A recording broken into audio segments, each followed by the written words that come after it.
El escaparate abre las puertas para invitar al doctor Enrique Gómez Martínez. Bienvenido usted a nuestro programa. Humberto, muchas gracias por tenerme aquí. Un gran saludo a todos los oyentes del escaparate.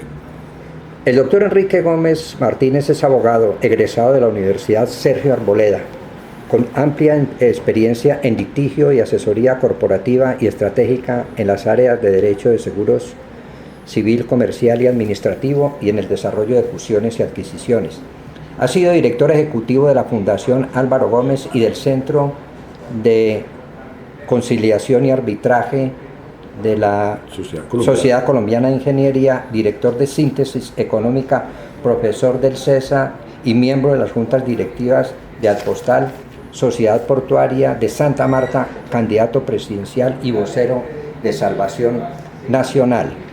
Vamos a hablar con el doctor Enrique Gómez sobre los temas nacionales. Vamos a hablar de hacienda pública, desarrollo económico, vamos a hablar de infraestructura, vamos a hablar de salud, tema en el cual él es muy fuerte, y especialmente vamos a arrancar con un programa que sin duda alguna ha sido bandera de la familia Gómez Martínez y Gómez Hurtado en Colombia. El doctor Laureano Gómez fue ministro de Obras Públicas en el gobierno del doctor Pedronel Ospina. Correcto. En ese gobierno, en 1923, él fue especialmente promotor de muchas obras de desarrollo económico y social en Colombia. Por ejemplo, construyó el cable aéreo de Gamarra a Ocaña, amplió la vía férrea de las rutas Buenaventura-Cartago y Popayán-Cali, trajo los rieles para el ferrocarril Tolima-Huila-Caquetá, construyó las estaciones del ferrocarril del sur, de Chiquinquirá, de Popayán, del Salto de Tequendama, el Hotel Estación de Buenaventura, hizo el primer diseño de la avenida Caracas, remodeló el Parque Centenario y puso allí la famosa escultura que hay en Bogotá, que es la Rebeca, abrió las bocas de ceniza y terminó el Capitolio Nacional. Muchas obras hizo el doctor Laureano Gómez, su abuelo, en tan poco tiempo en el ministerio. Fue el programa de obras civiles más grande de la historia de Colombia hasta ese momento y posiblemente no igualado, con base en la indemnización que finalmente Colombia se avino a recibir con fundamento en el acuerdo Herrán-Hey y la indemnización por la pérdida de Panamá. Entonces le entró al gobierno del general Ospina pues la gran indemnización, y Laureano fue el encargado de eso y le quiero recordar por qué lo nombraron ministro. Porque el ferrocarril de Antioquia había sido otro de los grandes fracasos de la ingeniería nacional, y a él lo mandan a terminar el ferrocarril y logra terminarlo en 2 años y ponerlo a operar hasta Puerto Berrío. Y como tuvo la capacidad de terminar esa que había sido una de esas obras que se nos enreda toda la vida, pues el general Ospina le dio esa gran oportunidad. Tal vez en ese recuento además falta la estructuración del ferrocarril del noreste en la sabana de Bogotá. El de Bacatativá y Girardot. Ese es el del sureste, y el del noreste, que era la ruta Tocancipá, Chantibá, Duitama. Que eran los 2 ramales, uno que iba para Chiquinquirá, sí, y terminaba en Chiquinquirá, sí, y el otro que es el del noreste, que va hasta Duitama por un ramal y entraba a las hilanderías de Samacá a sacar los paños de Samacá. Y en ese de Facatativá y Girardot eliminó el transbordo ferroviario que había allí, es decir, llegaba el ferrocarril allí y se tenían que bajar los pasajeros y pasar al otro porque las redes no eran compatibles. ¿No? Sí, señor. Él le metió mucha energía, y después en su gobierno, en el año 50, pues hizo obviamente el ferrocarril de La Dorada a Chiriguaná, Santa Marta. O sea, la ruta del Sol. La que después se llamó, y la estación de transferencia multimodal de Puerto Salgar. Era en ese momento, antes de llegar al ministerio, el doctor Laureano Gómez embajador en New York, en Estados Unidos. Él fue embajador en Argentina. Sí. Después fue embajador en Alemania, después de terminado el gobierno de Ospina. Sí. Fue embajador en Alemania en el año 32 y 33. Pero y vio el ascenso de Hitler al poder allá mismo en Berlín. Cuando él se vino, él estaba en New York y en ese momento él aspiraba a la alcaldía de Bogotá. Pero nunca concretó esa aspiración, que Nunca. yo sepa. No. Y el doctor Pedronel Ospinas... Acuérdense que eran alcaldes nombrados, ¿no? Sí, exacto. Y él le sugirió que sería mejor que se fuera al ministerio que se postulara a la alcaldía de Bogotá. Ahí tal vez le falta también la famosísima estación de La Sabana y el parque mecánico de ferrocarriles en La Sabana, que es el parque de la calle 13. Y en el libro de Juan Esteban Costaín, Álvaro, su vida y su siglo, Sí. ¿Cómo fue la participación suya? Pues yo como director ejecutivo de la fundación abordé el reto financiero, fue el que me tocó a mí. Juan Esteban lo contratamos para hacer la selección, muy difícil selección, porque Álvaro fue un hombre muy profuso como periodista. Álvaro debió escribir más de 8.000 editoriales, una cosa entre El Siglo y otros medios de prensa. Prácticamente escribió todos los días de su vida, durante 7 días a la semana, haga cuentas. Entonces fue muy difícil escoger. Y contratamos a Juan Esteban, que es un apasionado de la obra de Álvaro Gómez, junto con toda la familia y bajo la dirección de Mauricio Gómez Escobar, hijo de Álvaro, que es mi primo.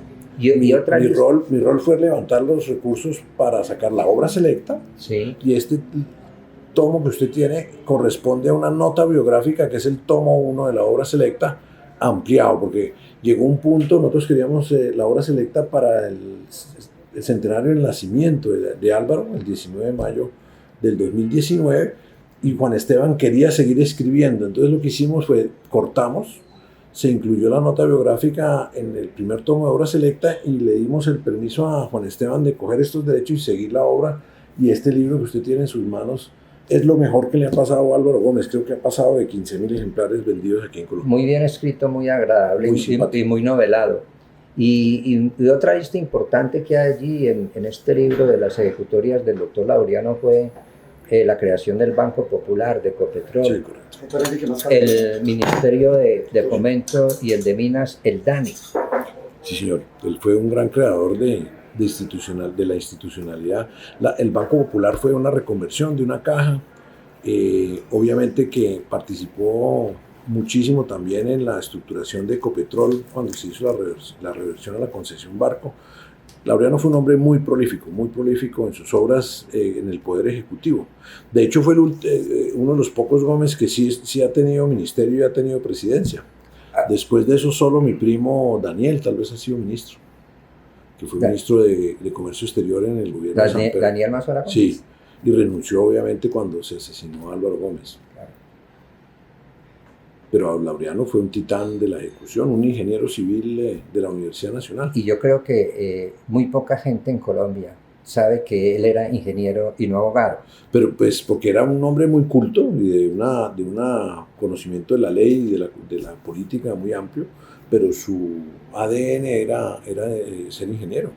Y por eso fue muy exitoso cuando tuvo cargos ejecutivos, fue un hombre muy organizado, un gran ejecutivo. Y muy erudito.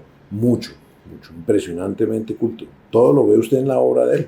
Cuando usted lee a Laureano, ahora acabo de reeditar, para mi gran orgullo, se lo voy a mandar a Humberto, una obra de él que se publicó por primera vez en el año 35, que se llama El Cuadrilátero. Son 4 notas biográficas sobre Hitler, Mussolini, Stalin y Gandhi. Y ahí Laureano nos muestra su faceta de historiador y hace una gran descripción de lo que son esos tiranos y los estilos de tiranía que tanto Stalin como Hitler y Mussolini implantaron, y obviamente hace el contraste con la política de resistencia pacífica y de derechos de Gandhi. Muy interesante porque él estaba en Berlín como embajador cuando Hitler se tomó el poder. Entonces, ¿por qué la publicamos ahora con la Fundación Álvaro Gómez? Porque usted mira el proceso de ascenso al poder de Hitler y no hay nada más parecido que lo que Petro intenta hacer con nuestro país en este momento. En 1988, como un rapto, como una iluminación, el doctor Álvaro Gómez vuelve a hablar del acuerdo sobre lo fundamental y ahora lo plantea como una especie de fórmula para salvar a Colombia. Correcto. ¿Cómo era esa fórmula? Es un acuerdo que se hace no con los partidos políticos ni con la institucionalidad, sino con el elector. El consenso debe lograrse transversalmente a través de todos los partidos y todas las ideologías para obtener un mandato amplio y lograr que el Estado cumpla con sus funciones básicas. Nuestro Estado es ineficiente e ineficaz en lo esencial y es imperdonable. Y ese acuerdo sobre lo fundamental busca que el Estado vuelva a cobrar eficacia para el ciudadano en 5 responsabilidades esenciales. El cumplimiento estricto de la ley, bajo la premisa deontológica de que la ley no se puede negociar y que solo el Congreso puede hacer la ley. Y ese hoy día sigue siendo un punto de gran vigencia. Fíjese, la Corte Constitucional legisla un día sí y otro día también en todos los temas sociales, crea compromisos fiscales, coadministra con el Poder Ejecutivo y frena al Poder Ejecutivo en sus responsabilidades constitucionales. Y bueno, gran parte de nuestros gobernantes le envía constantemente un mensaje a la delincuencia y a los terroristas de que la ley sí puede ser negociada. Y por eso siguen delinquiendo y por eso cada vez toman más valentía y cada vez construyen más violencia como posición negociadora. Entonces Álvaro decía, hombre, el Estado no puede transigir la ley, no puede negociar la ley y sobre todo debe aplicar la ley, que es una de las cosas que más nos falta en el país. El segundo tema de ese acuerdo sobre lo fundamental era la moralidad en la actuación de los funcionarios públicos. La vergüenza se ha perdido. La sanción social de la vergüenza era muy poderosa. Laureano hacía renunciar a los ministros con la sola mención de su cédula. Y los tipos salían corriendo. Y hasta el presidente. Vergonzosos, salían avergonzados de su mala conducta, de su ineficiencia o de su corrupción. Hoy los senadores corruptos, comprobadamente bandidos, que reciben coimas, que no pueden justificar sus ingresos, o que como Petro se les llenan las bolsas de dinero, siguen siendo senadores, devengan las dietas parlamentarias, no le importa. Es increíble y además crece el Senado, el Congreso cada día más y más. Otro de los temas sobre sobre el acuerdo de lo fundamental decía, cuidar el medio ambiente, abrir el sistema político y cambiar el régimen.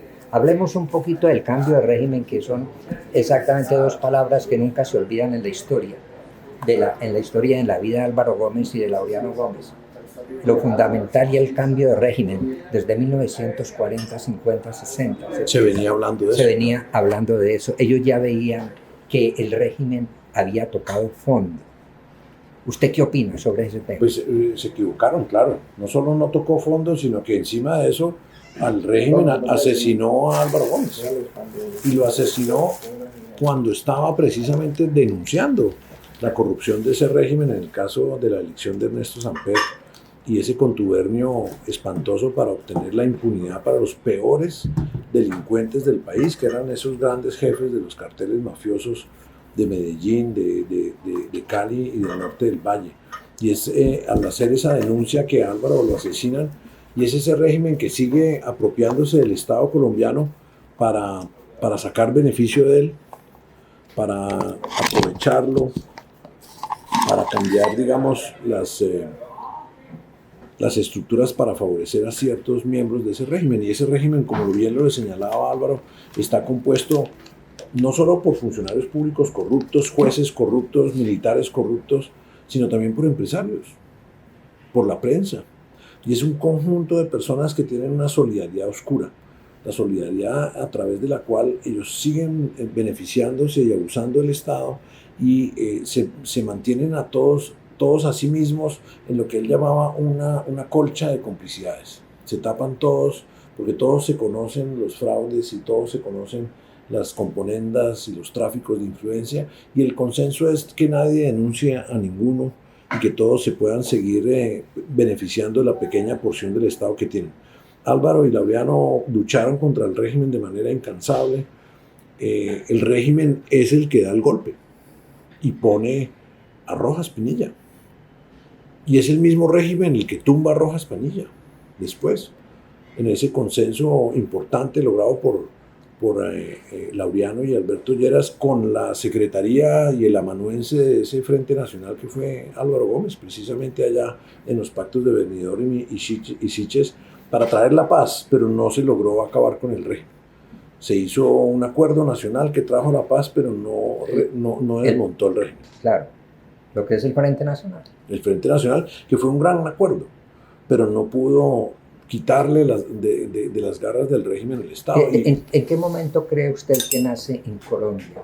Pues ellos ya venían hablando del tema del cambio de régimen y ellos veían que la corrupción estaba filtrándose ostensiblemente en la institucionalidad colombiana. ¿Cuál es el momento que usted cree donde realmente irrumpió la corrupción para convertirse en un común denominador en la vida política, económica y pública en Colombia? Yo creo que el peor momento de ruptura institucional, sin decir que antes no hubiera corrupción, sin duda alguna es el gobierno de Ernesto Samper. Ese es el gobierno que rompe todos los diques porque Samper, para mantenerse en el poder, entrega todo. Le entrega a los grupos económicos, le entrega a la prensa, le entrega a los narcos, le entrega a los partidos políticos en esa debilidad histérica de mantenerse en el poder a cualquier costo. Y yo creo que ese es el tránsito donde, como usted bien lo ha dicho ahí, la corrupción se institucionaliza. Es que ya el sistema no funciona sin la corrupción. No hay en el Congreso, yo no diría que menos del 20% de los congresistas, sumadas todas las corrientes ideológicas, son personas decorosas y decentes. El resto está precisamente en ese régimen de componenda y de tráfico de influencias, de contratos, de cupos indicativos y de tapen, porque es que la Corte le tapa al Congreso, pero también el Congreso le da a la Corte, y la Fiscalía le da a la Corte, y la justicia está involucrada de lleno a raíz del cambio constitucional del 91 en ese proceso de institucionalizar la corrupción. ¿No cree usted que tal vez pudo haber sido la Constitución del 91 que le montó al Estado colombiano una infraestructura institucional inmensa y el Estado no tenía la fortaleza económica para asumir tanto gasto? ¿El gasto público no cree usted que ha sido? El presupuesto ha crecido monumentalmente. Cuando yo era joven, el Estado colombiano era chiquitico. Sí. Tenía muy poco presupuesto, Sí. muy pocas capacidades. Sí. Precisamente la Constitución del 91 generó nuevos espacios institucionales que ya se venían gestando desde el gobierno tal vez de Belisario Betancur, con la Ley 14, fíjese, que fue creando un poquito el proceso de transferencias territoriales y la fiscalidad territorial, como antesala a la descentralización política y administrativa que Álvaro Gómez introdujo en 1986 y en virtud del cual se introdujo en la elección popular de alcaldes. Entonces, digamos que el Estado venía fortaleciéndose, robusteciéndose. La Constitución del 91 es una gran innovación de consenso democrático, concertado. Muchos cuestionan ese proceso porque fue espurio en su base. La séptima papeleta pues nunca fue contabilizada. La séptima papeleta fue un engendro, una vía rápida para darle una serie de cumplimientos a acuerdos con el M-19, precisamente por el secuestro de Álvaro Gómez. Ese es el peso de la figura histórica de Álvaro. Fue tan abrumador su secuestro que dio para unas negociaciones que llevaron a la constituyente del 91. Yo no creo que el problema sea la institucionalidad, sino el manejo de la institucionalidad. La promesa de la Constitución del 91 fue violada recién nació. A los 3 años, Samper había pasado por la faja todo ese gran catálogo de principios y de derechos y los había untado, ¿sí? De esa mancha oscura del narcotráfico y de la corrupción. ¿Qué pasó en el grupo que podría decirse que armó la conspiración para derrocar a Samper? Se hablaba de los conspiratas. De los conspiratas, ¿no? Y hablaban del doctor Álvaro Gómez, de Freixier y otra gente que estaba allí, del general Landazábal, de tanto. ¿Qué cree usted que pasó allí para haber logrado lo que realmente el país hoy en día históricamente no puede celebrar? No pasó nada. Y Álvaro lo decía. Y escribió hasta el último minuto diciendo que nadie estaba tumbando al régimen. Lo dijo por escrito. Dijo precisamente que el gobierno no se caía porque el régimen lo sostenía, claro, pero no se podía quedar. Y era el desafío claro y abierto, siendo Álvaro Gómez el primer director de medio de prensa en Colombia en pedir la renuncia tanto de Serpa como de Samper. Y él invocaba era el decoro, la vergüenza. Y lo dijo Y menos mal lo escribió así, tan inteligente era él, que dijo expresamente, aquí nadie está tumbando a Samper, pero no se puede quedar. Y esa tesis del golpe, que es la que ha usado Samper y usó Serpa para justificar la muerte de Álvaro Gómez, es lo más falso del mundo. ¿Y sabe por qué lo digo con tanta seguridad? Porque ellos trataron de desviar la investigación de la muerte de Álvaro hacia esa tesis y fracasaron estruendosamente. Tan así que la investigación penal por el supuesto golpe de Estado contra Samper se cerró por preclusión por falta de pruebas. Entonces no es claro que eso fue una fabricación. ¿Por qué? Porque a Samper le servía la tesis del golpe para precisamente arroparse en ella para mantenerse en el poder a cualquier costo. Entonces no hubo esa conspiración. Lo que había era un movimiento civil y ciudadano de indignación con lo que Samper había hecho, con lo que Samper representaba y con lo que puso a sufrir al país. Entonces, y la muerte de Álvaro no viene de ahí, no viene de ese supuesto intento de golpe que, como le digo, Samper sí presentó la denuncia y nunca se recaudó la evidencia por parte de su fiscal amigo, de Alfonso Gómez Méndez, claro, porque no la hubo, porque el régimen estaba por encima del golpe. Y cuando muere Álvaro Gómez se logra la primera absolución del presidente en diciembre del 95.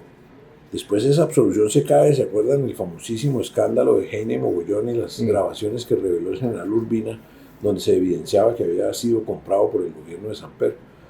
Pero, ¿qué más pasó en ese diciembre del 95? Los grandes cacaos van a la reunión con el presidente Samper y reciben las concesiones de telefonía celular, reciben la eliminación del UPAC, la libertad de las tasas de interés, y reciben en muchos casos la entrega de gran parte del sector eléctrico nacional y se quedan callados. Y Samper, con esa colcha de instituciones del régimen, pues se queda en el poder, y ahí es donde todas las buenas intenciones de la constituyente del 91 se vienen al piso. Lo que Álvaro había querido, que era romper la intervención de los políticos en la elección de los entes de control, se transforma en un poder electoral de las Cortes que se tuercen. Las Cortes se tuercen en ese momento.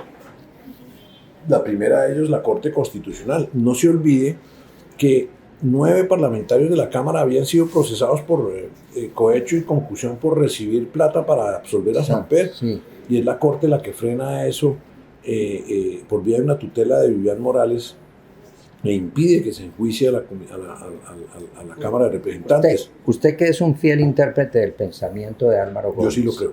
Y que tiene en su mente los conceptos muy claros de la vida de él y de toda su vida pública. ¿Cómo cree usted que en Colombia definitivamente se puede cambiar el régimen? Pues es una lucha incesante. Necesariamente se necesita un mandato popular de base, un mandato popular fuerte que le permita al Poder Ejecutivo liderar unas transformaciones. La primera, la más urgente para derrotar al régimen, la hemos propuesto nosotros, es la reforma integral de la justicia. Si el país no reconstruye el Poder Judicial, lo separa de ese circuito de beneficios que hoy tiene con la elección de altos dignatarios, Fiscalía, Procuraduría y Contraloría y Registraduría. Se autoeligen, ¿no? Y que genera unos compromisos que se surten recíprocamente. Entonces las Cortes postulan, el Congreso elige, después el presidente postula, la Corte Suprema elige, en el caso del fiscal. Y esa red de nombramientos ha corrompido las altas cortes. Además, ¿qué necesidad tiene el país de tener 5 cortes? Una sola corte es lo que hemos propuesto en la reforma, sí, que reúna toda esa dispersión y esa inseguridad jurídica que genera esas altas cortes. ¿Usted cree que la vía entonces? Pero ojo, usted le falta una. ¿Cuál? La JEP. Ya. Son 6. La cabeza de la cúpula de la JEP también pasa a esa supercorte, es una sola institucionalidad, con una sala plena que ya no se puede manipular y que va a generar unidad de criterio y estabilidad jurídica. ¿Usted cree que la propuesta puede cuajar únicamente vía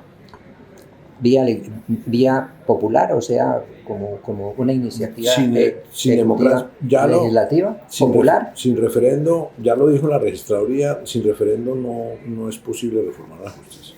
Es la única vía, ¿de acuerdo? Yo creo que es la única vía, y si es del caso hacer una constituyente específica, yo creo que hay que hacerlo. Pero una constituyente no es como más difícil cuando tendría que pasar allí por los lados del Congreso y tener ciertas aprobaciones y eso. Pues nos ya dicen lo hemos eso. intentado. ¿Sabe quién nos dice eso? Sí. El Congreso, que es un gran beneficiario de la mala justicia, porque la mala justicia lo que produce es fortalece el crimen, pone a los ciudadanos frente a la criminalidad, fortalece la corrupción, que no le teme a la justicia, fortalece el fraude electoral.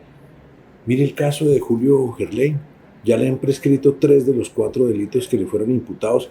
Yo no creo que haya un caso en la historia criminal de Colombia con más pruebas que el caso contra Julio Gerlain y Aida Merlano. Está todo, están los recibos, están los certificados electorales, están las fotos de los billetes, están las grabaciones de ellos hablando de comprar las elecciones y no los han llevado a juicio. Es que una justicia que soporta el régimen, que la sostiene, que lo sostiene. Entonces, mire, la impunidad en delitos electorales es abrumadora. De cara a las elecciones, no se han imputado menos del 1% de los delitos de las elecciones del 18 y del 19. Entonces, yo creo que todo arranca por la transformación de la justicia, quitarle las facultades electorales a las altas cortes todas. Yo prefiero que los nomine el presidente y que el Congreso los ratifique o los rechace. Pero saquemos a la Corte, a la rama jurisdiccional de esa politiquería. Evaluación transversal. En la rama judicial, el nominador evalúa al nominado. ¿Quién va a calificar mal a la persona que nombró? Sí. No tiene control interno, por eso no les importa, no cumplen los términos, no fallan, no funcionan. Y además en el Congreso, ¿quién se atreve a hacer algo contra un magistrado? ¿No? Humberto, ningún candidato habla de reforma a la justicia. ¿Por qué será? Ninguno. Yo he traído el tema a la mesa insistentemente porque le tienen rabo de paja, porque le tienen miedo al fiscal, le tienen miedo a la Corte Suprema. Cuando se habla de la Fiscalía y de un presupuesto de más de 4 billones, que usted lo tiene muy claro, y que es una Fiscalía totalmente politizada, ¿no? Como es la justicia totalmente politizada, ¿cuál es su planteamiento? ¿Cuál es su propuesta? Por eso esa reforma integral, vía referéndum, vía constituyente, por la vía que sea, tiene que incluir una sola corte. Las 6 cortes, es decir, la segunda instancia, la JEP, y las demás cortes en una sola.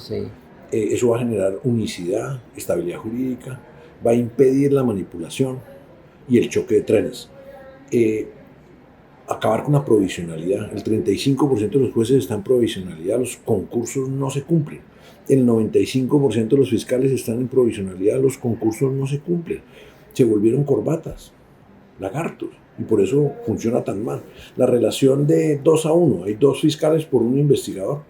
En cualquier mundo racional debería ser al revés, pero ¿sabe por qué no es? Porque los sueldos de los fiscales son mayores, entonces para hacer clientelismo judicial es mejor tener fiscales que tener investigadores. Nosotros proponemos cambiar completamente eso. Los fiscales a la calle a investigar y revincular rápidamente a los miembros de la Policía Nacional que se pensionaron tempranamente del nivel ejecutivo, que tienen cursos en policía judicial, que tienen cursos de criminalística, para que no quede ninguna denuncia sin investigar en nuestro país. Mire, una cosa muy importante, tenemos que transformar el Consejo de Estado, no puede ser juez de instancia, debe ser solo juez de recurso extraordinario. ¿Por qué sigue siendo juez de instancia? Porque ahí están los maletines, ahí están las grandes condenas contra la nación. Es la jurisdicción más preciada para estar, porque ahí se mueven los intereses judiciales más altos del país.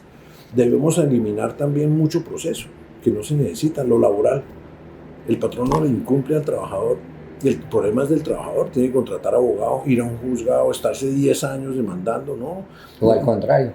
No, pero es que eso es mínimo, ¿sabes? El 90% de las demandas son de los trabajadores contra los empleadores y se tardan 10 años el trabajador luchando para obtener justicia, cuando la mayoría de las prestaciones sociales las liquida un computador, eso no necesita juez. Exacto. Claro, habrá unos pleitos que sí, fuero sindical, acoso laboral, pero eso es una fracción, eso es menos del 3% del total de los procesos.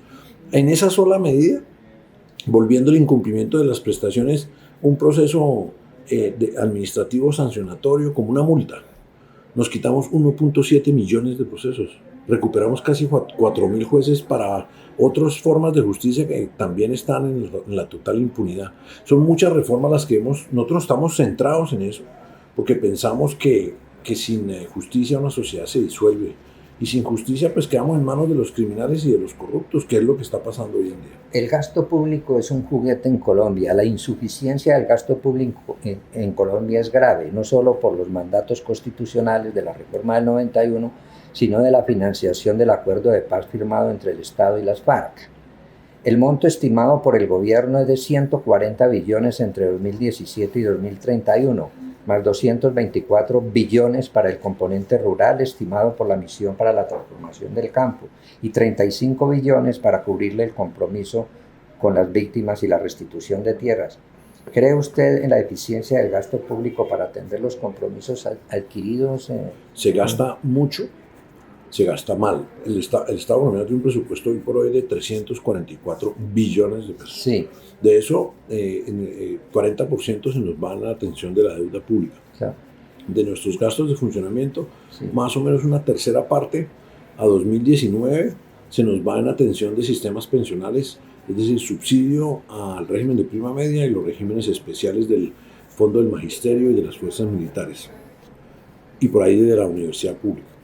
Son escenarios que dejan al Estado completamente amarrado, porque el resto del gasto de funcionamiento, el 80% de nuestro gasto de funcionamiento es nómina, solo nómina, nómina improductiva, nómina que no funciona. Y entonces debemos transformar esa correlación. ¿Y cómo lo podemos hacer? Mire, primero tenemos que volver a un universo de responsabilidad fiscal. Hemos caído en la peor demagogia fiscal en el gobierno de Duque. Duque introdujo ese ingreso solidario, 12 billones de pesos en los últimos 2 años. Y hace 2 días volvió a incrementar eso, 1 millón de beneficiarios más de ingreso solidario, pensando el presidente que lo que no ha hecho en su gobierno lo va a recuperar con eso en votos para sus amigotes del Congreso. No va a ganar las elecciones y en cambio va a dejar sembrada la semilla de la insurrección social, porque el desmonte de ingreso solidario va a ser un trauma gigantesco. Hoy día van a quedar 16 millones de colombianos beneficiándose de esa...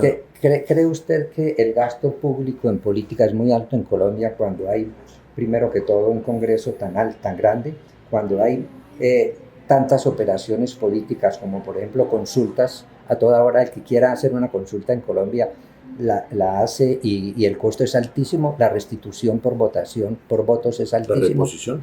No es tan alta. Yo creo que a la democracia hay que invertirle. Yo no creo que el costo del Congreso sea el problema. Yo cambiaría el Congreso y vamos a plantear una reforma política para volver al Senado. ¿Usted cree en un Congreso bicameral o unicameral? Yo creo que la bicameralidad funciona, sí, pero hay que cambiarla. Hay que dejar la Senaturía Nacional. Creo que fue un error garrafal de la Constituyente. Hay que volver al Senado departamental. Eso va a abaratar la política y va a reducir la corrupción. Segundo, va a volver al senador responsable ante su departamento y va a haber más posibilidad de que los votantes controlen a su parlamentario. Vamos a crear las cámaras de representantes provinciales o subregionales para que tengan las circunscripciones más pequeñas y más vinculadas. Los departamentos están distribuidos en provincias. Nosotros proponemos que las cámaras sean provinciales. Más pequeña la circunscripción, menos costo en las elecciones, menos corrupción, más control del elector, no más voto preferente. El voto preferente ha sido una desgracia para la democracia colombiana, la fuente de las microempresas electorales. Esa reforma, que fue la reforma electoral del año 2005, pues nació con el acto legislativo 1 del 2003 y se vino a plasmar en la ley del año 2006, ha sido otro de esos grandes aceleradores de la corrupción. Grandes campañas nacionales donde los senadores son itinerantes, son como unos gitanos que van cazando votos en todos los municipios de Colombia, no le responden a nadie, y así es que llegamos a campañas electorales de más de 15.000 millones de pesos, que es una vergüenza. Usted mire nomás a su alrededor las vallas. Yo, por ejemplo, en Salvación Nacional no he recibido aún, a menos de 10, 12 días de las elecciones, no he recibido el anticipo de gastos electorales. ¿Y de dónde sacan los demás partidos miles de millones de pesos? A las FARC ya se los dieron. A las FARC sí. A mí lo que me prometieron 280 millones versus los 9.000 de las FARC y no me los han entregado. Inicialmente en el programa hablamos de la infraestructura ferroviaria que promovió Laureano Gómez en Colombia con tanto éxito. Él entró en el primer tren que llegó a Popayán, él entró prácticamente manejando ese tren, ¿no? Sí, entonces, y él fue verdaderamente un líder en el desarrollo ferroviario en Colombia. ¿Qué haría usted en su gobierno para poder revivir los ferrocarriles en Colombia? Yo haría un megaproyecto de infraestructura similar al de Laureano, algo que nunca antes hayamos visto. 30 billones de pesos al año, 3 puntos del PIB al año en infraestructura. No solo para el tema o el modo férreo que ya le explico, sino para conectar las dobles calzadas, hacer 180 pasos y accesos urbanos que se necesitan urgentemente para mejorar la velocidad de nuestros camiones y bajar el costo de la tonelada por kilómetro recorrido. Conectividad de las veredas con las cabeceras. Las terciarias. Las terciarias y las secundarias son un desastre. Las han sustituido por una vergüenza que llaman placahuellas, que es una mala solución, una chichigua que se le da al campesino colombiano, pero que no resuelve el problema principal de competitividad de este país, que es el alto costo de transporte. Doctor Enrique, en el Valle del Cauca otrora existía los distritos de obras públicas. Entonces había uno en Sevilla que atendía a Sevilla y Caicedonia, otro en Cartago, otro en Buenaventura, otro en Palmira, otro en Tuluá. En esa época funcionaban muy bien las obras públicas en las vías terciarias en el Valle del Cauca. Eso, por cuestiones políticas, lo eliminaron. Se eliminó también caminos vecinales. El fondo de caminos vecinales, y no se ha vuelto a invertir. El grueso de las vías que quedan son hechas por el fondo. Esos trazados, esos peraltes y esas subbases son antiquísimas. Pero es que los municipios no tienen equipos amarillos para poder atenderlas. Álvaro Gómez desde el año 74 planteaba, acuérdese, una moto niveladora y un bulldozer por municipio, en todos los municipios, otra de sus grandes ideas. Pero yo creo que hay que ir más allá, hay que hacer carreteras de verdad para el campo, asfaltadas, con obras de arte, con sus alcantarillas y box culvert que las protejan, con los pasos para el agua adecuados, para reducir y acelerar el transporte de los insumos al campo y de la producción cuando sale. Eso es muy importante urgentemente. ¿Por qué? Porque tenemos el costo de transporte más alto de Latinoamérica. Incluso yo confrontaré a los concesionarios, y si los costos financieros de las concesiones son muy altos, que es lo que yo creo, porque estamos pagando en el peaje no el mantenimiento como antes, sino el valor de la obra. Entonces el empresario paga por un lado los impuestos y después tiene que ir y pagar el costo de la obra en el peaje. Y no competimos. No competimos para el mercado exterior, pero ya no competimos ni siquiera para el mercado interno. Es más barato importar la gran mayoría de nuestros alimentos que producirlos aquí. Eso tiene que cambiar. Ahora que usted habla de ese tema, de la sustitución de importaciones en el agro, ¿cómo podemos tecnificar más el agro colombiano a costos mucho más razonables? Es que es muy difícil para cualquier persona, mediana o pequeña, pensar en adquirir un tractor que vale más de 100 millones de pesos en el mercado nacional. ¿Cuál sería la forma de tecnificar más el campo? ¿Cree usted que en cooperativas al estilo de los brasileros cuando hicieron lo del cerrado?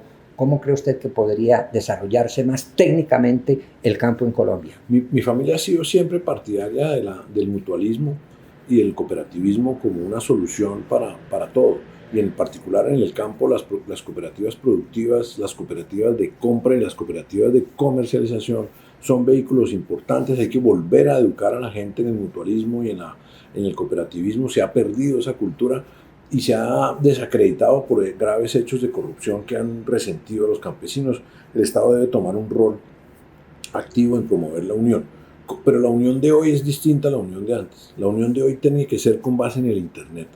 El cooperativismo con Internet es una cosa muy, muy distinta del cooperativismo tradicional a punta de teléfono, a punta de viaje, a punta de mula. Esto es una revolución asociativa donde los productores nosotros hemos planteado centrales de acopio digitales, donde antes de sembrar, el campesino cuente que va a sembrar y mire la reacción del mercado antes de tomar la decisión productiva.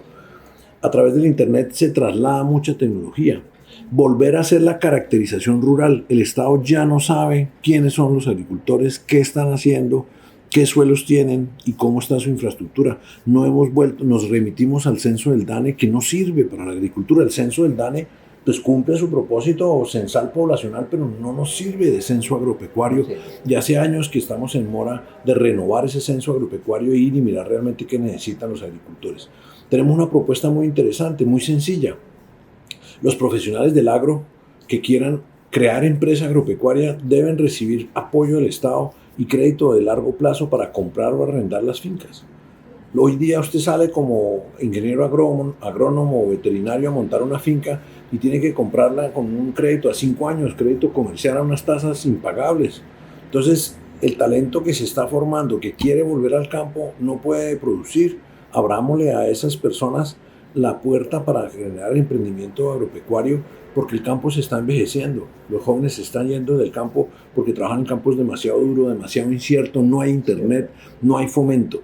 Entonces, a través de los profesionales del agro y los técnicos agropecuarios, podemos repoblar el campo, pero ya no del campesino tradicional, sino de un técnico o un profesional agropecuario que haga emprendimiento agrícola, que conozca bien su suelo. Los campesinos en Colombia siguen sin preocuparse sobre el suelo, siguen manipulados por las casas comerciales que les venden los químicos, les venden los fertilizantes. Se cultiva bajo el impulso del dorado. Aquí en Colombia es el país del cultivo mágico. Sembremos tal cosa porque la carga está tanto y la gente va y siembra y los precios se nos derrumban. Entonces yo creo que ahí hay elementos, infraestructura, internet, capacitación, atraer a los profesionales de las profesiones agropecuarias todas y darles crédito para adquirir y mejorar sus fincas. Y centros de acopio. Y centros de acopio, pero digitales. Es decir, que la información es la que permite la decisión. Y si hay mucha gente sembrando un producto, la página va a indicarlo, va a decir, hombre, en tal región va a haber, ya hay tantas personas que están comprometidas a sembrar, y eso va a permitir que no nos pase lo de siempre, el ciclo especulativo. En el campo colombiano es de ciclos especulativos donde nos atrae el precio. Ahora estamos viéndolo en cualquier cultivo, lo estamos viendo en papa, lo estamos viendo incluso en maíz. Cuando la carga sube, todo el mundo se pone a sembrar. Ahora en café va a pasar lo mismo, la gente va a soquear y va a fertilizar y nos vamos a llenar de grano y entonces va a volver a bajar el precio. ¿Sí me entiendes? Es una agricultura que no tiene pienso, no tiene reflexión, no tiene comunicación y sobre todo mal manejo del suelo. En Colombia no se está estudiando el suelo y el agricultor no sabe. Y los costos de producción supremamente altos. Mire usted, por ejemplo, el caso de los insumos hoy en día.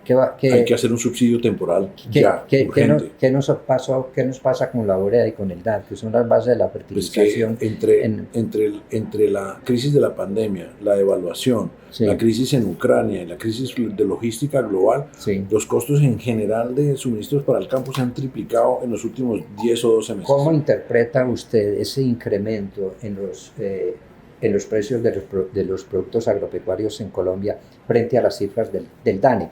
Cuando se dice que los productos agropecuarios subieron el 22% y la inflación en Colombia el año pasado fue del 5 o 6%, quiere decir que el impacto de los productos agropecuarios en la canasta familiar no es tan significativa para decir que podemos tener una real inflación del 5.6. No, sí es significativo, porque es que la economía está recalentada y el consumo interno de productos básicos se mantiene, es inelástico. La gente no deja de comer ni deja de comprar. Lo que pasa es que el campesino no quiere sembrar. No quiere sembrar porque no recupera sus costos. Con unos costos de insumos tan altos, es demasiado arriesgado sembrar. Y la gente está dejando de sembrar y eso influye determinantemente en la inflación. El componente alimenticio subió, como usted lo dice, por encima del 20% en el total de la inflación, y eso nos tiene en una situación de crisis que no va a ser sino empeorar. Y claro que el paro de abril y mayo del año pasado, que afectó tanto al sector agropecuario, pues generó unos baches en la producción que no se han recuperado, porque las gallinas ponedoras hubo que venderlas o se murieron, porque muchas hembras fueron sacrificadas, porque no había manera de entregar la leche, porque hubo unas rupturas en la cadena productiva que no se han solventado en el momento, y eso trae parte de la inflación que tenemos en este momento. Yo creo que hay que enfrentar la crisis subsidiando sobre todo la fertilización y obviamente un pedazo de los herbicidas. Y equipos, doctor, equipos. En equipos de la transformación. va a ser difícil. Yo creo que hay que propiciar, no Pero en solo, equipos, si se trabajan los equipos a través de cooperativas agrícolas, se podría. Es que uno va, en Colombia, por ejemplo, los cafeteros, tenemos una cooperativa, la cooperativa de caficultores. Hay tierras de café donde pueden ser más mecanizadas, pero no se consigue un solo tractor. Entonces, si yo tengo 50 plazas para ir a comprarme un tractor de 150 millones o de 120 millones de pesos, ¿cuánto tiempo pues hay necesito para hay librar? dos rutas. ¿Ah? Repotenciar las sumatas, que tienen Sí, tractores desuetos, sí, que no tienen cosechadoras, que no tienen ensiladoras, sí, que tienen enganches viejos, antitécnicos, que ya no se usan, que sí, están vetados para el manejo de suelos, sí. y es lo que hay en las sumatas. Entonces, una de las vías es mejorar el parque. Mire, con lo que cuesta el DAPRE, el Departamento Administrativo de la Presidencia, cuesta 5.2 billones de pesos al año. Dejó de ejecutar 1.5 billones de pesos y en cambio el presupuesto del Ministerio de Agricultura llevan 2.2 billones, casi 10 años, congelado. Deberíamos quitarle un poquito de plata a la presidencia y pasarla a esos bancos de maquinaria en las sumatas, Sí. que el crédito de fomento recaiga sobre las mutuales y las cooperativas, y estimularlas para que las creen y reciban precisamente eso, y estimular el arrendamiento comercial. ¿Cómo? Pues quitándole el IVA a la importación de activos de la producción agropecuaria, porque es que traer los tractores es de interés nacional, cambiar los enganches. Aquí usamos disco grande en muchas partes del país cuando ya el mundo entero se ha dado cuenta que eso maltrata excesivamente los suelos.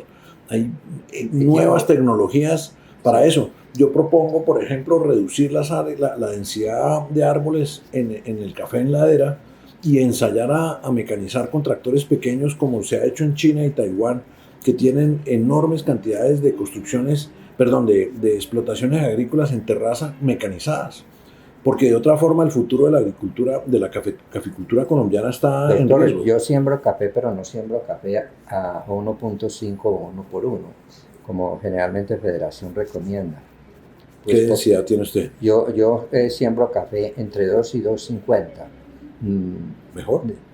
¿Pero por qué? Pues porque yo no soy del criterio de tener que soquear cada 5 años, por un lado eso.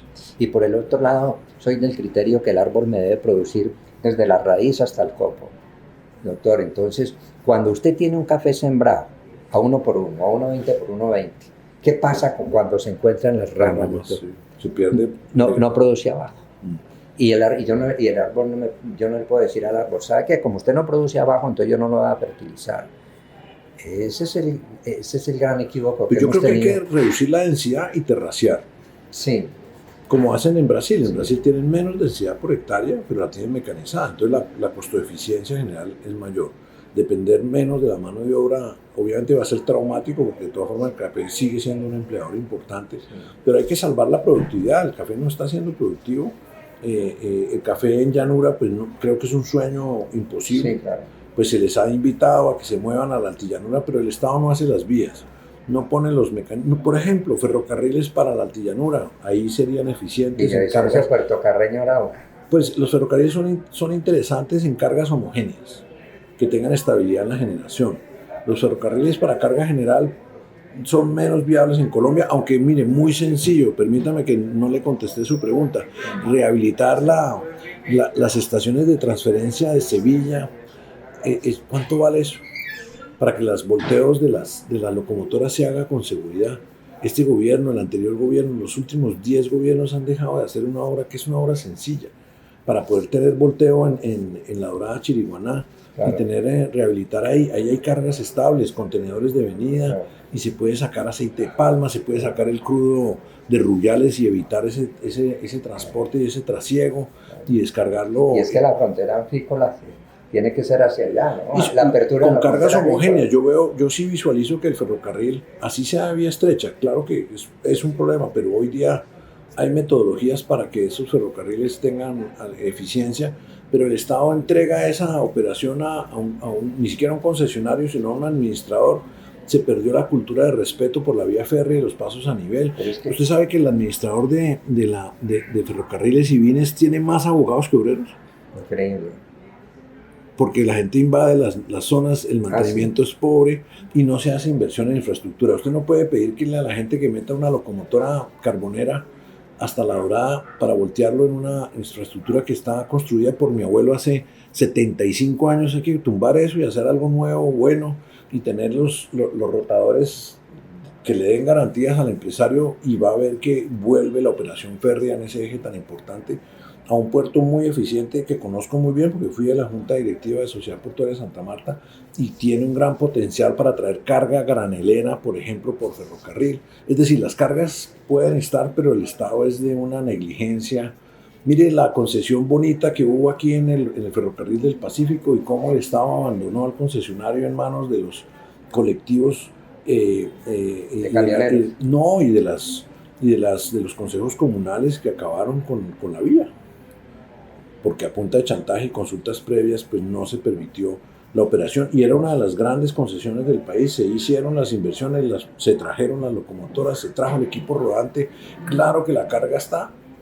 Si es que Buenaventura es un gran puerto granelero, tiene mucho potencial, baja el café, sube el maíz. ¿Había con qué? Llega el trigo. ¿Había con qué? Llega el trigo, ahí en Agua Dulce, en los otros puertos, en la sociedad portuaria.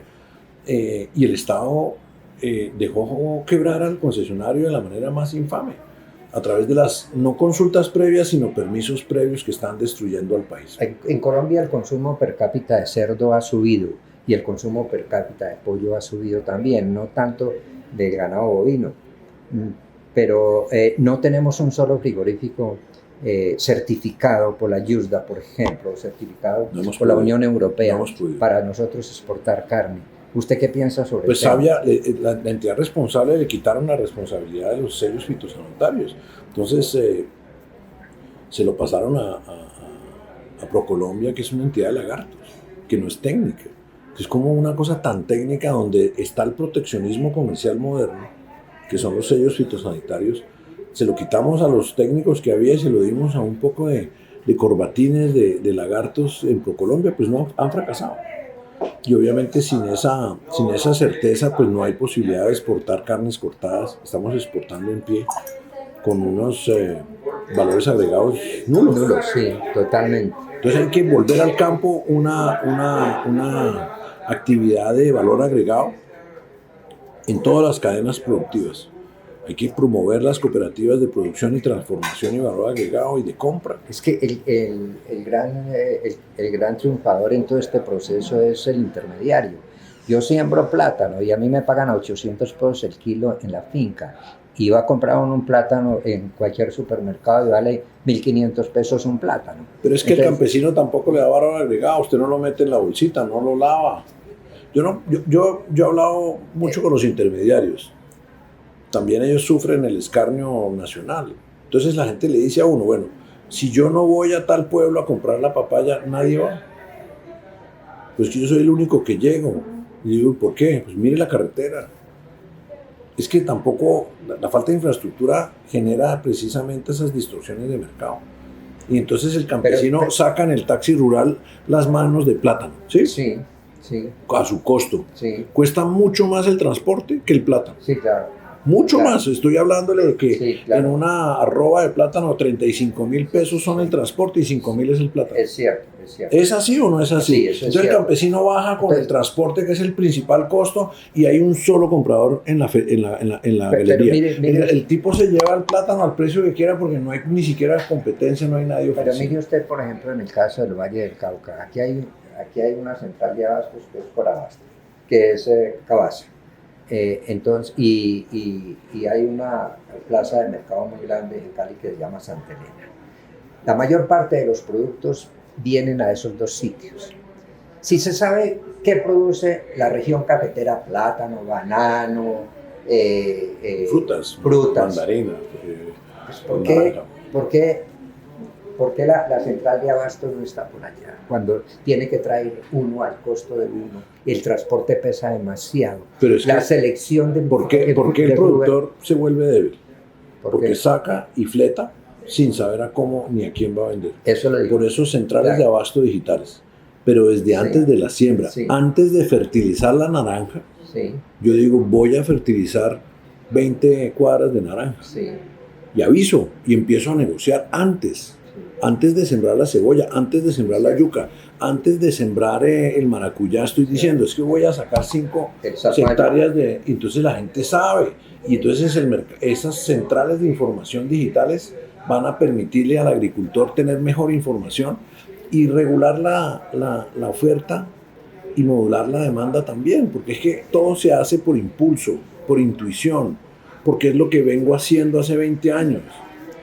Entonces yo creo que el campo necesita mucha transformación intelectual, mucha transformación de conocimiento de suelos, información sobre los mercados.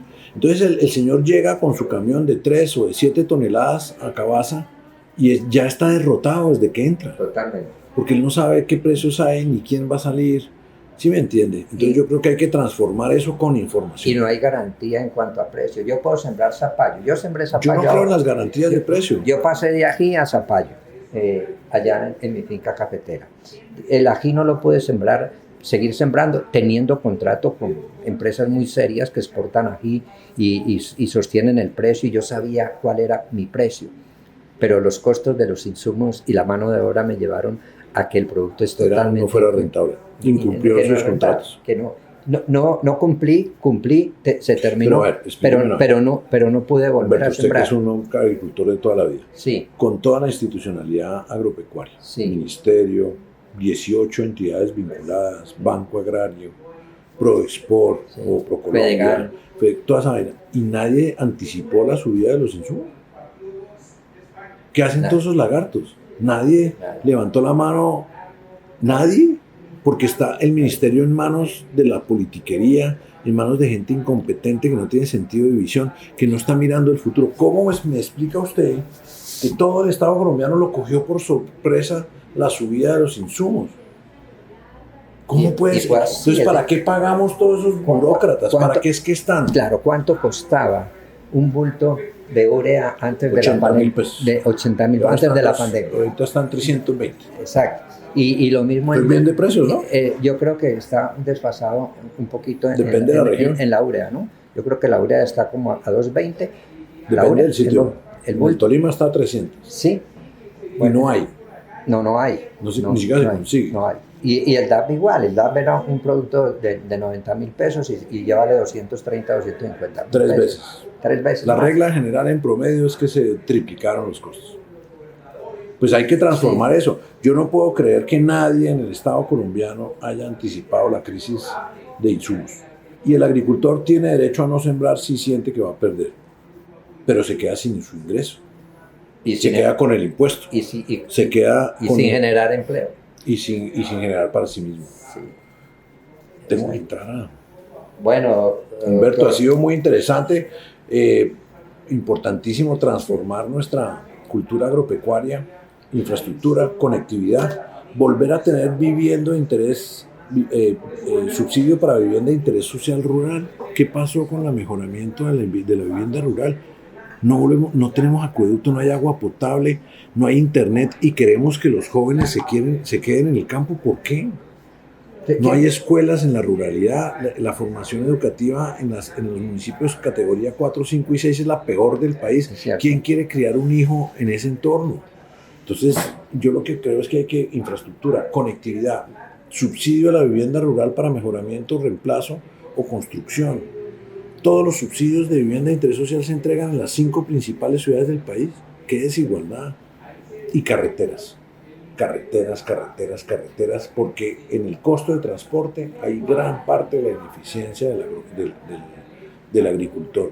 Y esto que le digo, los profesionales de la agricultura que se gradúan, que quieran emprender, prestarles para que compren las fincas que se están quedando abandonadas, para que las alquilen a largo plazo y hagan sus proyectos productivos y se arriesguen con crédito de fomento. Eso es un poco... ¿Qué mensaje le deja a usted a los oyentes del Escaparate como candidato presidencial, como director de Salvación Nacional y como coordinador de los aspirantes al Congreso? 3 cosas muy importantes. Este país no nos lo van a quitar.